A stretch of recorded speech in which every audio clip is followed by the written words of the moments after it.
Efesios 2:8, ¿ya lo tiene?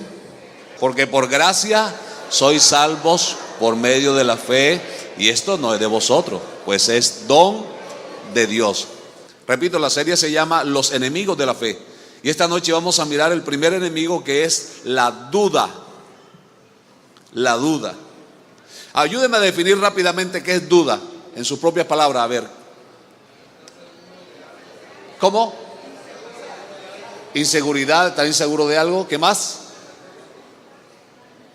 A ver. Desconfianza. ¿Quién más? A ver por acá, los músicos. ¿Qué es duda? ¿Qué es dudar? Si yo pienso que puedo saltar hasta donde está aquella silla y arranco a correr, pero de pronto llego aquí y ¿será que eso me produjo un efecto interno? Que no me dio fuerza, ¿verdad?, para lanzarme hasta allá. La duda es una vacilación, es un momento de inseguridad, es un estado en el cual uno se queda como que ¿será o no será? ¿Lo hago o no lo hago? ¿Lo predico o no lo predico? El que ensayó el himno, ¿lo canto o no lo canto? Y entonces entra en esa etapa de vacilación y no toma decisión, y esto no es bueno para un cristiano. Porque si el cristiano no corrige eso en su vida, se convierte en un cristiano inconstante. Y un cristiano inconstante o de doble ánimo, dice el apóstol Santiago, que desea muchas cosas y nada alcanza, porque todo lo inicia y lo deja sin terminar. Ahora, hermanos amados, dice aquí el texto que tomamos que necesitamos la fe, ¿verdad?, dentro del proceso de la salvación. Ahora, ¿qué es la fe?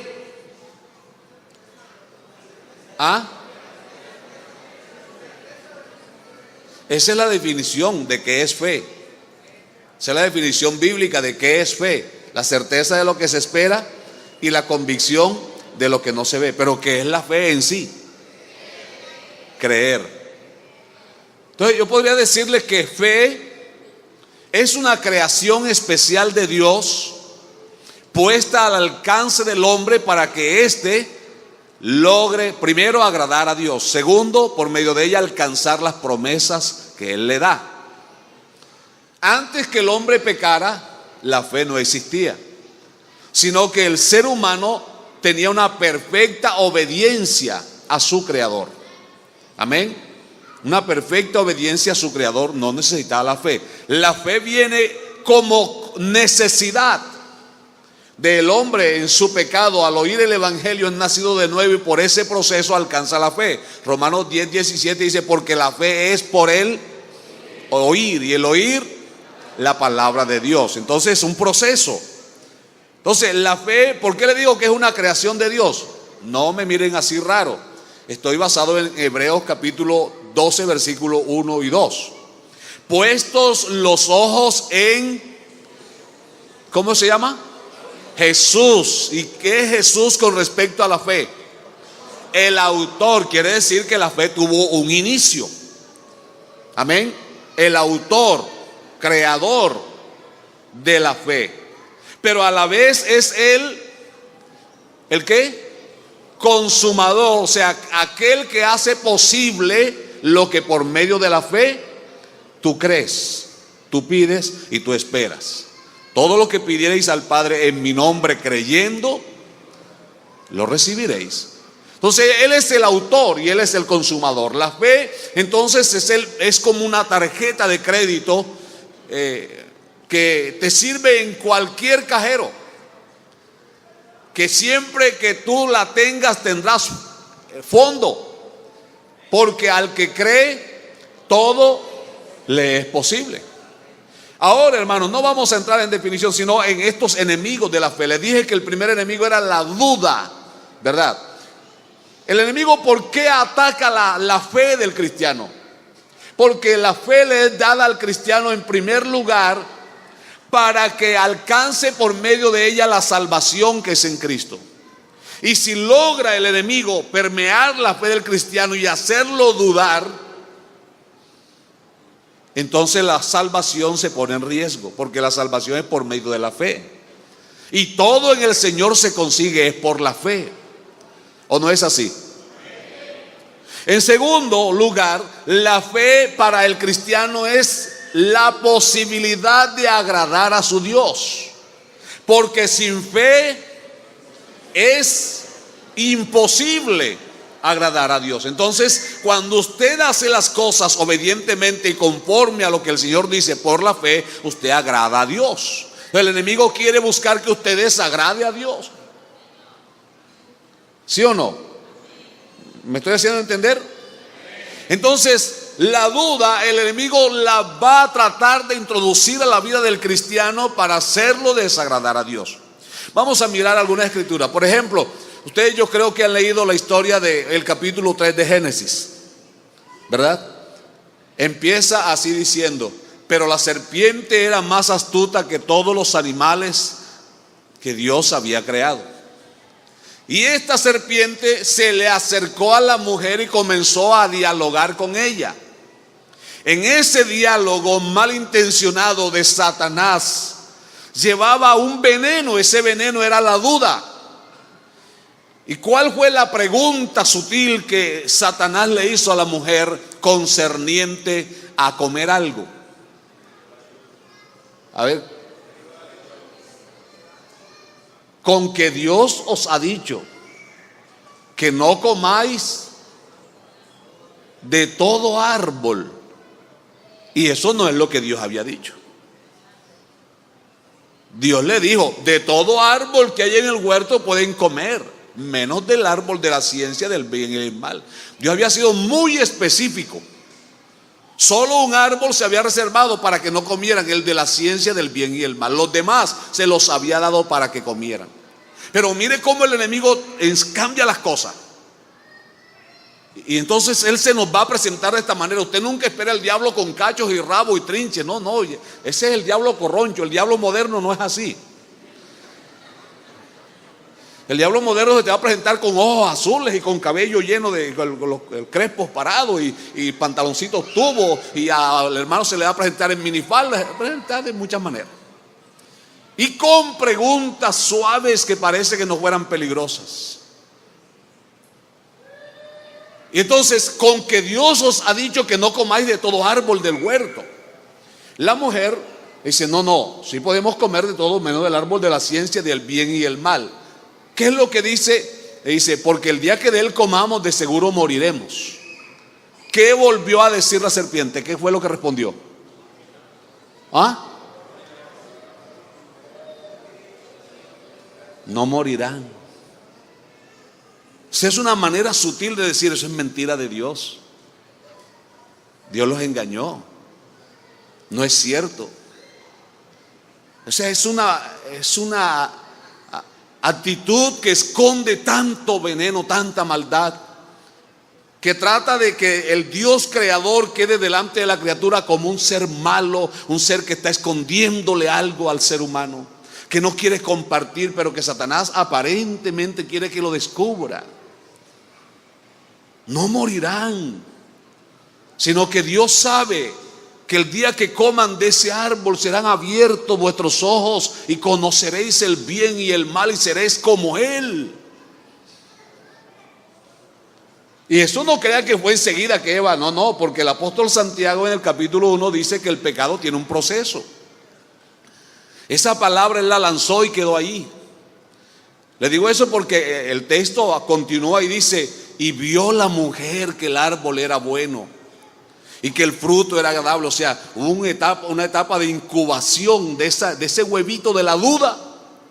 Se incubó y ella empezó a darle crédito. Oye, ¿verdad que será lo que me esconde Dios? ¿Y porque Dios no quiere que comamos de ese árbol? Y tantos interrogantes que se generaron en ellos, que empezó a observar el árbol que antes no le prestaba atención, ahora le presta atención. El fruto que no le llamaba la atención, ahora tanto fruto y nada más se centraba en el prohibido. Y ya no se aguantó más y dice que alargó su mano y comió y le dio también a su marido, el cual comió así como ella. ¿En qué resultó la duda? ¿Cuáles fueron las consecuencias? Pecado contra Dios, ¿verdad? Y eso nos pasó a todos nosotros. Por ahí todos fuimos constituidos pecadores. Ahora, ¿qué intentó hacer Satanás con el segundo Adán? En el capítulo 4 del Evangelio del apóstol Mateo. Fue llevado al desierto, estando en el desierto ayunando durante 40 días, sin comer, sin beber, según las personas que han estado en ese desierto. En el día es tan caluroso, tan fuerte, que una persona en una hora se deshidrata por completo. Tiene que llevarse e hidratarse durante el día tomando mínimo 2 litros de agua para no morir por deshidratación. En un día mínimo 2 litros de aguas. Porque es una temperatura tan ardorosa, tan fuerte durante el día, que se deshidrata usted en cuestión de nada. Y por la noche la temperatura es bajo cero.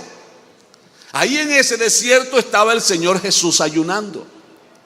Y se le presentó el mismo que se le presentó a Eva, se le presentó al Señor y empieza a lanzarle la duda.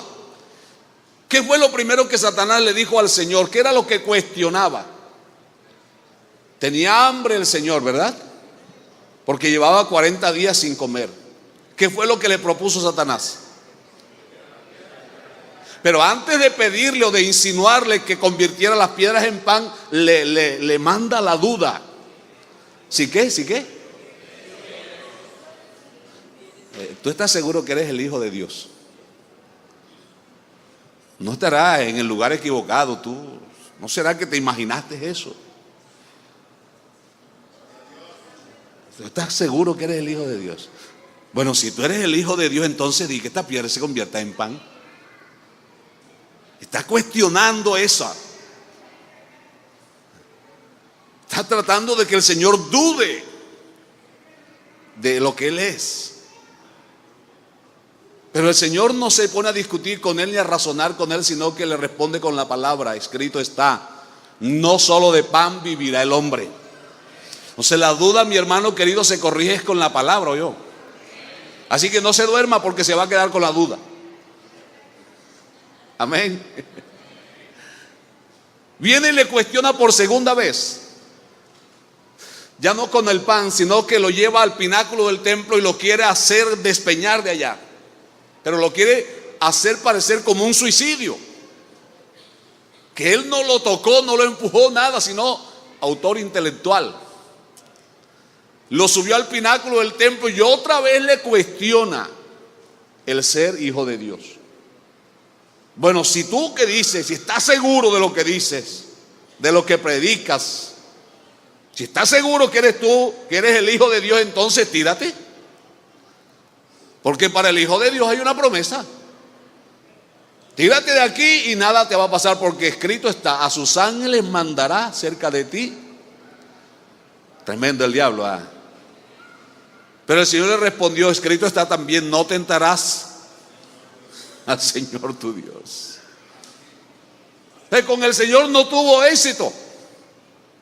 No tuvo éxito porque el Señor Jesús es el autor de la fe y es el consumador de la fe, y es la roca inconmovible de los siglos. Alabanzas al nombre del Señor Jesús. Ahora, mis amados hermanos, la persona que logra dejar que el enemigo le siembre la duda, que ese gusanito, ese huevito de la duda se inserte en su mente, está allí en la silla oyendo la palabra de Dios y puede estar frente al mismo Señor Jesús que le esté predicando en persona, la duda no deja que la palabra le baje al corazón. Y entonces está ahí cavilando, ¿será verdad lo que dice? Y se cuenta un testimonio que Dios resucitó un muerto, y será verdad. Y todo lo cuestiona porque no tiene la capacidad de creer, está vacilando. Algunos se bautizan porque les insistieron o porque en algún momento sintieron algo bueno y se entregaron y se bautizaron. Pero resulta que se arrodillan a orar y piden y no les viene nada. Pero ¿por qué no les viene nada? El apóstol Santiago dice, bueno, concerniente a la sabiduría, dice, si alguno tiene falta de sabiduría, ¿qué debe hacer?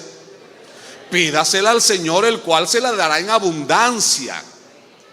Léalo, capítulo 1 del apóstol Santiago. Pero dice, advierte el apóstol Santiago 1:6. Búsquelo por favor, Santiago capítulo 1 versículo 6. ¿Cómo dice Santiago 1:6? ¿Ah?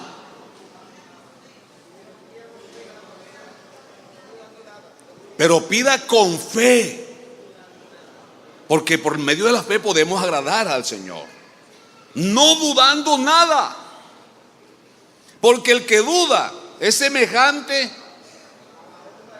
a la ola del mar que se la lleva la brisa para allá y para acá. Es como una nube de humo. No es una nube de agua, porque la nube de agua está el agua ahí en forma de rocío. Cuando viene, ahí está la lluvia, pero la nube de humo, usted ve la nube, pero no cae nada, porque es nada, seca. Entonces creyentes secos, creyentes que viven aburridos, creyentes que cuando otro cuenta las maravillas que Dios hace con ellos, en vez de gozarse, lo que hacen es amargarse, porque a ese sí le da Dios y a mí no me da nada. Oye, ese se le pidió y vea. Por lo menos a mí me atracaron hace unos días, unos meses, y se me llevaron la Biblia, la mochila que me regalaron en el retiro, se me llevaron el celular, se me dieron un montón de cosas. Pero yo estoy tranquilo, porque yo sé que el que me dio aquella tiene poder para volvérmela a dar. Yo no me voy a preguntar cómo, cuándo, ni de dónde. ¿Qué más? Que puede ser alguno de los que está aquí que me la regale. ¿O no? Yo lo creo.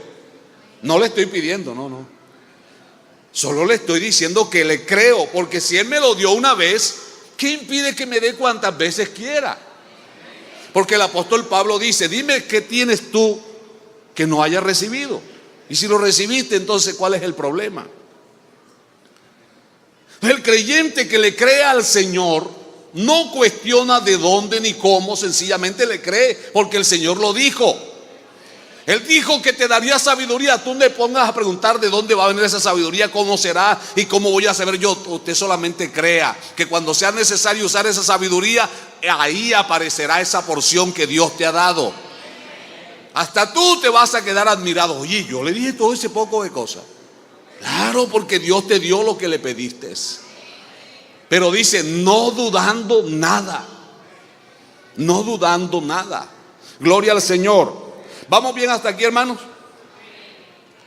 Otra razón por la cual el enemigo trata de introducir la duda a la iglesia, al pueblo del Señor, es porque la duda detiene. La duda detiene el crecimiento de la obra del Señor, en el sentido de que muchas veces el predicador, el líder, pasa por momentos difíciles, y aunque haya vivido experiencias especiales con el Señor, la duda te va a visitar. Le llega al pastor, le llega al diácono, le llega a todo ser humano. Si usted no me quiere creer, le voy a citar un texto. Un día andaba en la ribera del río Jordán un hombre llamado Juan el Bautista. Este hombre tenía la característica de que en el vientre de su madre fue lleno con el Espíritu Santo. Y estando en la ribera del río Jordán, un día cualquiera, venía el Señor Jesús por ahí también. Y por el Espíritu que había en Juan Bautista, que fue el último profeta, señaló al Señor Jesús y dijo: este es aquel de quien yo decía que es primero que yo, y de quien soy indigno de desatar la correa de sus sandalias, encorvado. Luego él dice: yo no lo conocía, no sabía quién era, aunque físicamente creo que eran primos hermanos, pero no sabía que él era el Mesías. Dice, mas aquel que me envió a bautizar para arrepentimiento me dijo, aquel sobre el cual veas el Espíritu Santo descender en forma de paloma, ese es. Juan está hablando de experiencias especiales. Y viene el Señor y le dice, bueno, bautízame. Y Juan dice, no, yo soy el que necesito que tú me bautices y tal. Bueno, al final terminó bautizándolo. Juan no tuvo dudas en decir, este es el Cordero de Dios que quita el pecado del mundo. Juan no tuvo duda en afirmar diciendo, este es el que bautiza con Espíritu Santo y fuego. Juan no tuvo dudas en afirmar diciendo, yo no soy el profeta, yo no soy el Cristo, yo no soy Elías, yo solo soy la voz que va delante de él anunciando que él había de venir. Cuando los discípulos de él vieron al Señor Jesús, le preguntaron a Juan, maestro, ¿y qué hacemos? Él no tuvo ningún reparo, ninguna duda en decirle, síganlo, porque él es más grande que yo. Es necesario que él crezca y que yo mengüe. Un hombre que está hablando con una seguridad, vea, una certeza incuestionable. Pero ahora vamos a ver al mismo hombre en el capítulo 11. Mateo 11, versículos 2 y 3. Ahora Juan el Bautista, ese mismo gran hombre, lo detienen y lo meten preso. Y estando ahí en la cárcel, allá le llegó la duda. Imagínese al diablo diciendo, ¿tú crees que si tú fueras el profeta de Dios, Dios te iba a tener aquí encerrado? Entonces le decía, y que si Dios te amara, ¿tú crees que te iba a dejar aquí abandonado? ¿Qué clase de Dios tienes tú que no te libra de esta cárcel? Entonces Juan está en la cárcel y ya no soporta más la duda y empieza y le dice a sus discípulos, háganme el favor, yo oigo que el Señor Jesús hace tantas maravillas, pero yo estoy aquí preso, estoy solo, estoy abandonado. Y yo soy un siervo del Señor. Vayan y pregúntenle. ¿Quién recuerda cuál fue la pregunta que Juan le mandó a hacer al Señor? Oiga, ¿y no era él el mismo que lo estaba presentando en el Jordán? Podríamos decir, no fue el pastor que lo posesionó. Vayan y pregúntenle si es él el que había de venir o esperamos a otro. ¿Qué lo estaba trabajando? La duda, ¿verdad? Pero hermanos amados, alégrese usted de estar oyendo la palabra de Dios, porque si está en esa condición, Dios no reprochó a Juan, Dios no lo increpó, Dios no lo regañó, sino que dice la Biblia que en ese mismo momento sanó una cantidad de enfermos y mostró las obras que debía mostrar como el ungido de Dios. Y entonces le dijo a los discípulos de Juan, vayan a su maestro y díganle lo que han visto, que los ciegos ven, que los sordos oyen, que los mudos hablan, que los paralíticos son sanados y que a los pobres les es anunciado el reino de los cielos. Alabanzas al Señor. En la duda es el primer enemigo y viene tratando de minar tu fe para que tú te desanimes, para que no sigas al Señor, para que no camines con el Señor, para que naufragues en la fe, para que no eches mano de las promesas divinas, para que dejes de caminar hacia tu Salvador.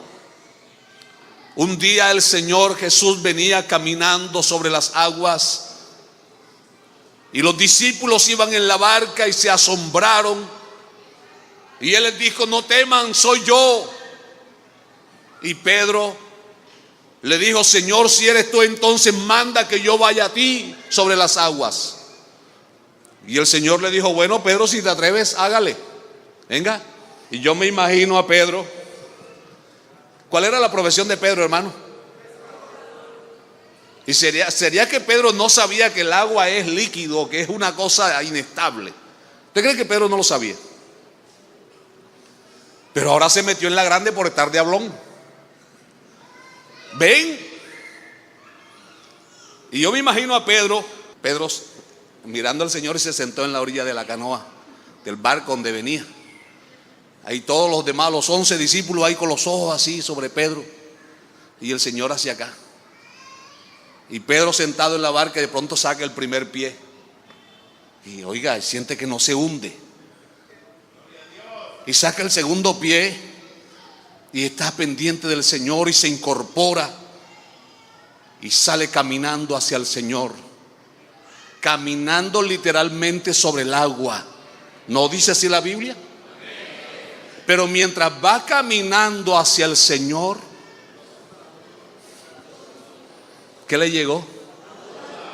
Entonces la duda llega en el caminar del cristiano, así sea un apóstol, así sea un líder. Duda no respeta bigote, o yo.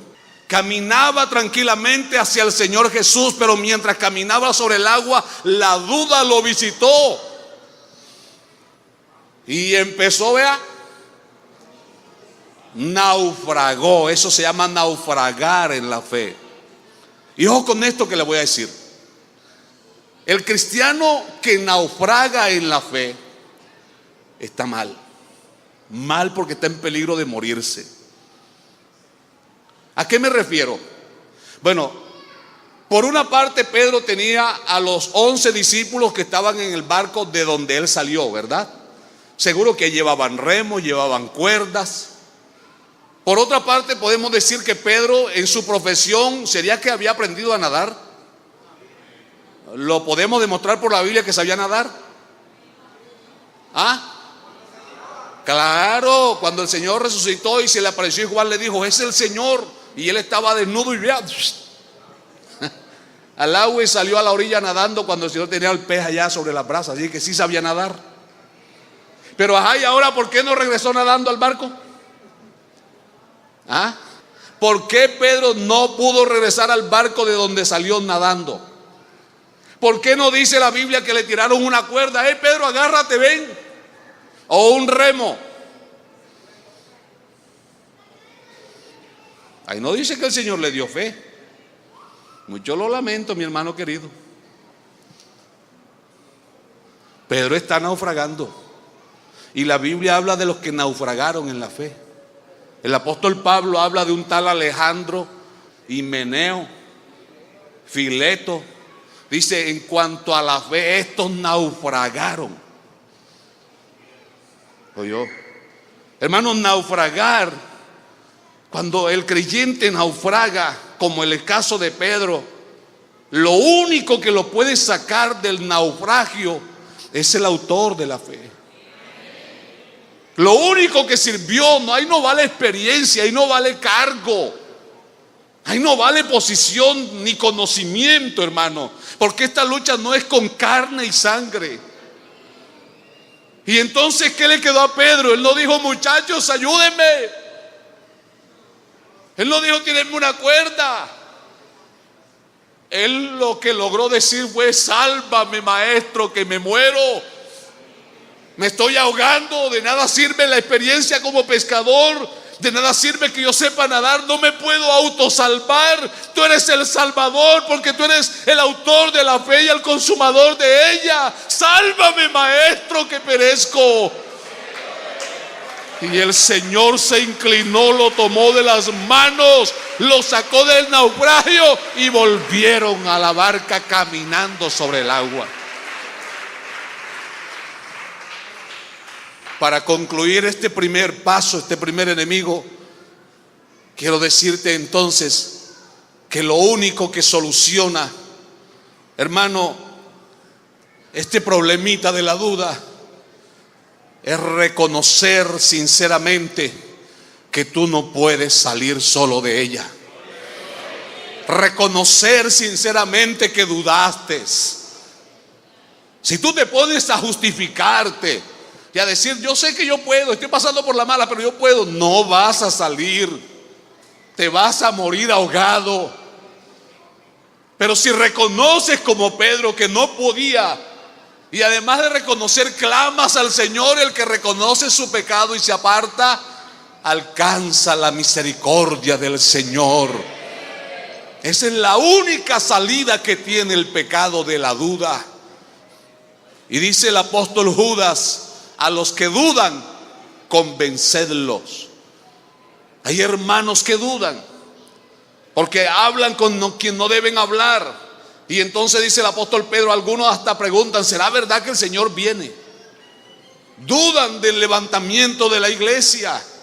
Dudan que sus pecados fueron perdonados. Dudan que la persona aquella mala se entregó al Señor y se convirtió de corazón. Dudan que vaya a tener cambio. Y esa duda no te va a dejar crecer. Esa duda te va a llevar a hundirte cada vez más. La duda es el huevo del siguiente pecado. El siguiente pecado, vamos a leer una porción, por favor, en Juan 1, 11 y 12. Juan 1, 11 y 12. A los suyos vino, mas los suyos no le recibieron, mas a todos los que le recibieron, a los que creen en su nombre, les dio potestad de ser hechos hijos de Dios, los cuales no son engendrados de carne, ni de sangre, ni de voluntad de varón, sino de Dios. Entonces, este siguiente paso, este siguiente enemigo es: después de la duda viene algo que se llama incredulidad. Incredulidad. La incredulidad no es otra cosa sino la incapacidad de creer. Eso es la incredulidad. Porque la duda va a atacar tu capacidad de creer, para que tú no creas lo que oyes. Le atacó a Eva esa capacidad para que no creyera lo que el Señor había dicho, para que dudara de lo que el Señor dijo. Y por eso es que muchos enfermos no reciben sanidad, porque no creen la palabra que el Señor declara. No creen la orden que se da de declararlo sano en el nombre del Señor Jesús. Pero dice aquí el apóstol que a los que creen en su nombre nos dio potestad de ser hechos hijos de Dios. Entonces el creer en el Señor, creer en su palabra, encierra algo tan maravilloso y tan grande, que el enemigo entonces, para atacar el creer del cristiano, se inventó la incredulidad. La incredulidad. Amén. El Salmo 14:1 dice el necio en su corazón: no hay Dios. Pero porque un necio diga que no hay Dios, ¿será verdad que no hay Dios? ¿Qué es un necio? Uno que se niega a creer lo que es una verdad. Eso es un necio, eso es una necedad. Ponerse a negar que el sol quema, dígame usted. Eso es una necedad. Negar al Creador, siendo que ese necio es una criatura de Dios. La incredulidad te hace hablar cosas que no son verdad.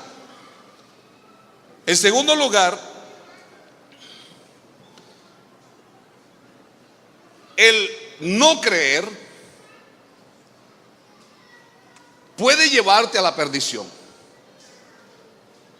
Juan 3:18, ¿cómo es que dice? Juan 3:18.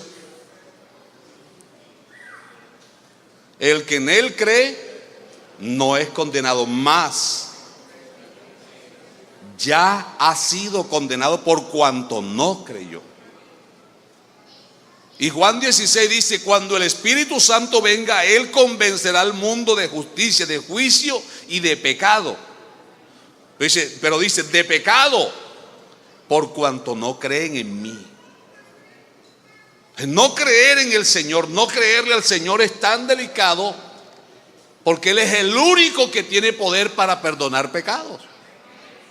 Porque por su sangre es que el pecador recibe limpieza. Hijito, esto os escribo para que no pequéis, pero si alguno hubiere cometido pecado, abogado tenemos para con el Padre, Cristo el justo. Y la sangre de Cristo, el Hijo de Dios, nos limpia de todo pecado.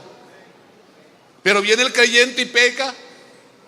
Y entonces el enemigo le lanza la duda y dice: no, Dios no te va a perdonar eso, ya Dios está cansado contigo. Y el creyente empieza a creer que Dios no le va a perdonar, y esa incredulidad lo va minando, y entonces la culpabilidad va creciendo. Y no es que Dios no pueda perdonar, Dios todo lo puede. El creyente es el que no es capaz de creer que Dios le puede perdonar, y por eso no recibe el perdón. Y anda con cargas, anda con dificultades, no crece, no prospera por su incredulidad. Ahora, Romanos 9:33 y 1 Pedro 2:6 dice que el Señor Jesús se convirtió para los judíos en piedra de tropiezo. Pero se convirtió en piedra de tropiezo porque ellos no creyeron en Él. Porque a los suyos vino, pero los suyos no lo recibieron. Ahora, ¿por qué no lo recibieron? Porque los judíos se quedaron pidiéndole señales. Bueno, si eres tú el Cristo, ¿qué señal hace de que tú eres el ungido, que tú eres el Mesías? Pidiendo señales. Y hay muchos creyentes en la iglesia de hoy día que le piden señal al Señor para todo. Y tienen la Biblia y vienen a culto, pero no oyen ni creen la palabra del Señor.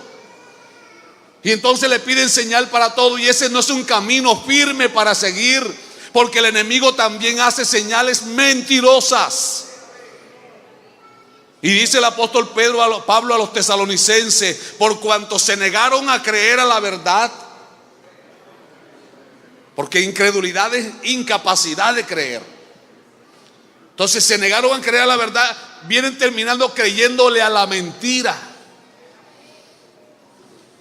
Creyéndole a la mentira. Entonces la incredulidad, mi hermano querido, mi hermana querida, es tan fatal que detiene la obra del Señor, detiene la manifestación de la gloria de Dios. Por favor, atentos acá. Dice la Biblia que el Señor llegó a varios lugares y no pudo hacer allí muchas cosas, porque menguó su poder. ¿Por qué no pudo hacer muchas maravillas allí en esos lugares? Porque no le creyeron. En cambio, un hombre que le dijo: Señor, yo no necesito que tú vayas a mi casa, solo di la palabra y mi siervo sanará. El Señor dijo: de cierto digo que ni aún en Israel he hallado tanta fe. Aleluya. Y él se lamentó porque quiso hacer muchas maravillas, pero no las hizo porque no le creyeron. Entonces la incredulidad detiene la manifestación de la gloria de Dios. La incredulidad detiene la obra de Dios. Pero el incrédulo, si no sale de su incredulidad, si le dio cabida a la duda y ya le nació el arbolito de la incredulidad, hermanos, si no oye la palabra del Señor y se corrige a tiempo, va a terminar perdiéndose. No porque yo lo estoy maldiciendo, sino porque la palabra de Dios dice. Vamos a ver un texto aquí. Hebreos capítulo 3 versículo 12. ¿Ya lo tiene? Mirad, hermanos, que ¿qué? Que no haya, pero como no hay una palabrita antes ahí, que no haya en ninguno. O sea que no, Dios no quiere que nadie se pierde. Cuando dice ninguno, no está exceptuando, Dios no hace excepción de persona. Mirad, hermano, que no haya ninguno de vosotros. ¿Qué cosa? Corazón malo. ¿Y qué hace malo al corazón? La incredulidad, porque cuando se incubó el huevito de la duda en la mente y se aceptó, ese huevito bajó al corazón y en el corazón se volvió incredulidad, y la incredulidad daña el corazón. Y cuando la incredulidad daña el corazón, el creyente termina apartándose. No cree a la palabra, no oye a la palabra, no obedece a la palabra. Y entonces se queda en el culto esperando un pretexto para irse, para apartarse, para embriagarse. Pero no es verdad que alguien le hizo la maldad, que alguien lo hizo ir. No, es que él se dejó dañar el corazón. Eso es lo que dice aquí. Que no haya en ninguno de vosotros corazón malo de incredulidad. ¿Para qué? Y entonces ahí está la respuesta: ¿por qué se aparta un creyente? ¿Cuál es el propósito del enemigo? Apartarlo del Señor, alejar la oveja del rebaño, del cuidado del pastor, porque ahí sí lo puede devorar el enemigo. Que no haya en ninguno de vosotros corazón malo de incredulidad para apartarse del Dios vivo. Mire a dónde lleva la incredulidad al creyente. ¿A dónde lo va a llevar? Lo va a alejar. Ahora, ¿cómo se corrige? Si el primer pecado se corrige reconociéndolo, confesándolo y clamando al Señor, este pecado tiene un tratamiento también así doloroso. Quiero terminar en el Evangelio del apóstol Juan, capítulo 20, versículo 25 al 29. 8 días después estaban los discípulos reunidos y tenían la puerta cerrada, y se les apareció el Señor Jesús y le dijo: paz a vosotros. Y comió con ellos. Y dice: 8 días después estaban de nuevo los discípulos reunidos,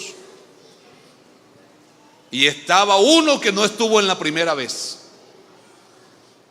¿Cómo se llama el que no estuvo en la primera vez que el Señor se le apareció? ¿Cómo es? Bueno, hay muchos creyentes en la iglesia de hoy que son del evangelio de Tomás. Tomás, le dijeron: Tomás, imagínate, el Señor Jesús resucitado se nos apareció. Tomás, las puertas estaban cerradas, pero Él entró, se sentó con nosotros, comió con nosotros. ¿Qué fue lo que dijo Tomás? Eso no es conmigo. Eso no es conmigo. Ya yo estoy muy viejito para que me metan el dedo en la boca. Si yo no veo la herida en su mano, ¿no qué? O sea que el incrédulo decide si cree o no cree. Por eso es que es más delicado. Si no meto mi mano en su costado y palpo su herida, no creo. Y era uno de los que el Señor había escogido. Había visto sus maravillas, lo había visto en la cruz. Había oído innumerables veces que el Señor había dicho que era necesario que Él muriera, pero que también había de resucitar.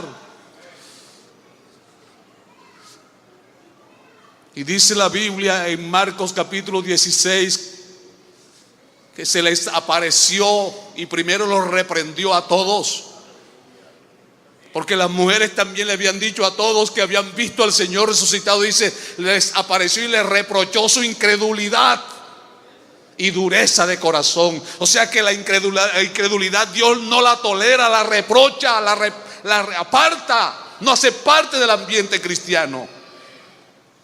Les reprochó su incredulidad y dureza de corazón porque no habían creído a los que lo habían visto resucitado. Ahora trata directamente con Tomás. 8 días después, estando las puertas cerradas y ellos adentro, llegó el Señor y les dijo: paz a vosotros. Y mire que en esta ocasión el Señor no se dirige a nadie más, sino directamente al que tiene el problema. Hermano, en la Biblia hay muchas cosas lindas que predicar, pero amada iglesia del Señor, Dios quiere arrebatar a alguien que está dejándose dañar el corazón. Amada iglesia del Señor, el propósito del Salvador es verte perfecto en Cristo. Se dirige directamente a Él y le dice: Tomás, ven, acércate, mira mis manos, mete aquí tu dedo, Tomás, y alarga tu mano, extiéndola y toca mi costado, Tomás, y no seas sino creyente. ¿Y cómo termina Tomás? De rodillas delante del Señor y confesando y diciendo: Señor mío y Dios mío. Pero el Señor no lo felicita por este reconocimiento, no lo felicita por esta confesión, sino que lo reprende y le dice: porque me has visto, Tomás, has creído. Bienaventurados los que no ven y me creen. ¿Y qué es la fe? Es creer para ver. no ver para creer. En conclusión, entonces, el pecado de la incredulidad se corrige solo con un encuentro con el Señor Jesús. Si no hay un encuentro personal y verdadero, donde el pecador, el incrédulo, termine postrado de rodillas delante del Señor, hermano, ese pecado no se va a corregir. Y ese pecado de la incredulidad te va a sacar del evangelio, te va a sacar de la iglesia y vas a terminar perdiéndote. Pero el Señor es tan bueno que nos habla a tiempo y antes que las cosas sucedan. Empieza a hacerlos dudar para que no perseveren, para que no se entreguen, para que no crean que el evangelio es para ellos. Pero déjame decirte que tú no eres el que te vas a salvar. El que te va a salvar se llama el Señor Cristo. Tú solo tienes que creerle y aceptar lo que lo demás lo hace Él. A Él sea la gloria, la honra, la alabanza y el honor. Ya Él lo hizo todo. Venga, si encuentra aquí acaso algún alejado del Señor, algún apartado del Señor, te vas a dejar morir alejado del Señor. Él no quiere que nadie se pierda. Gloria a Dios. Gloria al Señor. Venga en el nombre del Señor Jesús, escápese. Dios le bendiga. Son ustedes unos valientes, unas valientes. A los que creen en su nombre, Él les da derecho de ser hijos de Dios. Estas mujeres y este hombre, por creer en el Salvador, hijos y herederos que alcanzan las promesas por la fe. Voy a esperarte. Ahora también quiero extenderle la invitación a un hermano que sienta que está naufragando en la fe. Alguien que venga y me ayude con estas personas que han venido a aceptar al Señor Jesús. Un hermano sincero que ame su salvación, que reconozca que se ha descuidado y poco a poco, después de haber caminado de frente al Señor, poco a poco lo ha ido perdiendo de vista y ahora solo ve las grandes olas. Ahora solo ve grandes problemas y está que se muere. Pero el dueño de la iglesia anda en medio de ella. Él anda en medio de los 7 candeleros todavía. Todos levántese por favor de la silla en el nombre del Señor Jesús. Por la fe el débil recibe fuerza. Por la fe el enfermo es sanado. Por la fe se recibe el Espíritu Santo. Por la fe caen los muros. Por la fe vamos de victoria en victoria. Por la fe en el Señor Jesús